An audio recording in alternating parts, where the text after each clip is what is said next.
செங்கோட்டையன் போனார். அன்னைக்கு வந்து ஒரு பெரிய மாசா எல்லாருமே ரிசைன் லெட்டர் கொடுத்தாங்க. அடுத்த நாளே அந்த ரிசைன் லெட்டர் வாபஸ் வாங்க, ஐயா மன்னிச்சிங்க, நாங்கள் உங்கள் கட்சியில் இணைஞ்சிக்கிறோன்னு சொல்லிட்டு எடப்பாடியார்கிட்ட சொல்லி மன்னிப்பு கடிதம் எழுதி கொடுத்து எல்லாம் கட்சியில் சேர்ந்துட்டாங்க. அதனால் இது வந்து அதான் மாய்மாலம்.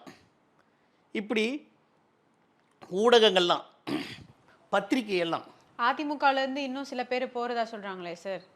சொல்லிக்கிட்டே இது சொல்லிக்கிட்டே தானே இருக்கீங்க. யார் போனது? 6 பேர் போவாங்க.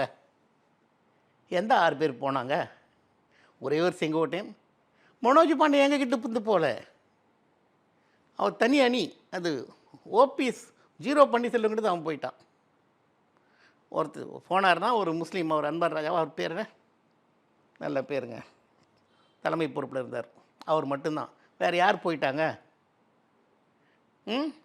இன்னும் சொல்லப்போனால் அதிமுகவில் இருந்து போன 11 பேர் திமுகவில் மந்திரியாக இருக்கான். முக்கிய பொறுப்பாளர் மந்திரி திமுகவில் யாருமே கிடையாதா? திமுக இருக்க அந்த என்னடான்னு ஒரு சூடு சொரணை இருக்காதா? வெக்கமான இருக்காதா? நம்ம கட்சியில் உடச்சி பாடுபட்டவன் எத்தனையோ பேர் இருக்கான். அதிமுகலேருந்து வந்தவன் எல்லாம் மந்திரியாக இருக்கான். அப்போது ஒரு மந்திரி சபையை நிர்ணயிக்க எங்கிட்ட பாடம் படித்து போனவங்க தான் உன்னுடைய திமுகவில் இருக்கிற மந்திரிகளும். அதை முதல்ல திருடுகள் முன்னேற்ற கழகத்தில் இன்றைக்கி இவங்க போய் இணைஞ்சிட்டாங்க. அதிமுகலேருந்து சில பேர் போவாங்கன்னு சொல்கிறதெல்லாம் சும்மா பேச்சுமா, இதெல்லாம் நடைமுறை சாத்தியம் கிடையாது.